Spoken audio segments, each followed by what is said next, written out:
ఆ పురపాలక సంస్థ ఏం చేసినా ఆదర్శమే.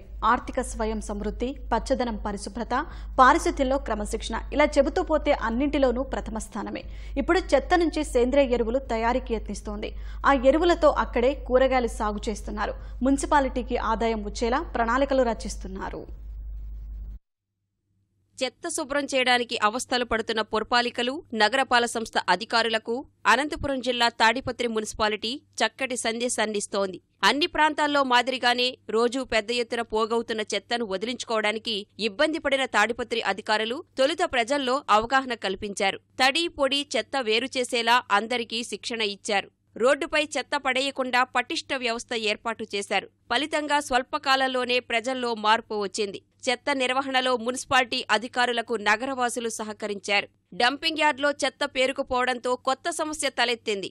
అప్పుడే సరికొత్త ఆలోచనతో తాడిపత్రి గతినే మార్చేశారు. అది నిజంగా పనికి వస్తుందా రాదా, ఒకవేళ రైతుకి ఇచ్చినాక చెడిపోతే రైతు అనే ఉద్దేశం మా కమిషనర్ గారు, మా స్టాఫ్ అందరూ చిన్న ఇదనమాట ఎగ్జాంపుల్ కోసం ఇది చేశారు. అందుకే ఈ సంవత్సరము దీన్ని ఇప్పుడు తీసేసి కనీసం 1.5 ఎకరా అరటి చెట్లు చూద్దాం. ఎందుకంటే మంచి రేటు ఉంది, అది ఉంది. రేపు నిజంగానే అరటి రైతులకి పనికి వస్తాయి కనుక మాకు కూడా ఇది ఒక బర్డన్ ఉన్నట్లుంటుంది. టు టెల్ ద ట్రూత్, ఎక్కడ డంప్ చేయాలి మేము ఇదంతా. తాడిపత్రిలో వేరు చేసిన చెత్తను శుద్ధి చేసి ఉక్కు, సిమెంట్ పరిశ్రమలకు విక్రయిస్తున్నారు. దీనివల్ల మున్సిపాలిటీకి మంచి ఆదాయం వస్తోంది. అక్కడితో ఆగిపోకుండా సేంద్రియ ఎరువును తయారు చేస్తున్నారు. దీనికోసం 18 లక్షలు వ్యయించేసి ప్రత్యేక యంత్రాన్ని కొనుగోలు చేశారు. దీని ద్వారా రోజూ 2 లారీల ఎరువుకు అవసరమయ్యే ముడి పదార్థాన్ని చెత్త నుంచి తీస్తున్నారు. 6 నెలలు కాస్త ఇబ్బంది పడినా ఇప్పుడు అంతా సాఫీగా సాగిపోతోంది. ఎరువుతో సేంద్రియ కూరగాయలు పండించి విక్రయిస్తున్నారు. ప్రయోగాత్మకంగా 2 ఎకరాల్లో వంకాయలు సాగు చేస్తున్నారు. మంచి దిగుబడి సాధిస్తున్నారు. వీటిని మున్సిపల్ సిబ్బందికి, మున్సిపల్ కౌన్సిలర్లకు ఉచితంగా పంపిణీ చేశారు.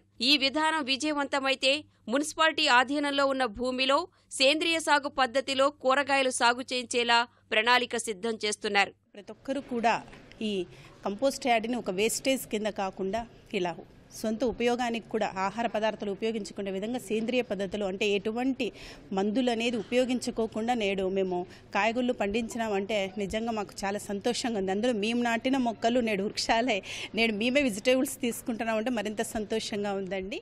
టోటల్గా మనకు ఉన్నటువంటి కిచెన్ వేస్ట్ని అంతా కూడా మనం మెన్యూర్ చేస్తున్నాము. ఆ కనిపిస్తున్నటువంటి సాగ్రిగేషన్ మిషన్ ద్వారా తయారైంది. అలాగే ఇక్కడ మార్కెట్లో వచ్చేటువంటి గ్రీన్ వేస్ట్ అంతా కూడా మన బాక్స్ కంపోస్టింగ్ ద్వారా చేసి నెక్స్ట్ స్టేజ్లో దాన్ని వర్మీ కంపోస్ట్లో చేసి ఆ వచ్చినటువంటి మెటీరియల్ ద్వారానే ఇక్కడ ఉన్నటువంటి మొక్కలన్నీ కూడా పెంచడం జరుగుతుంది.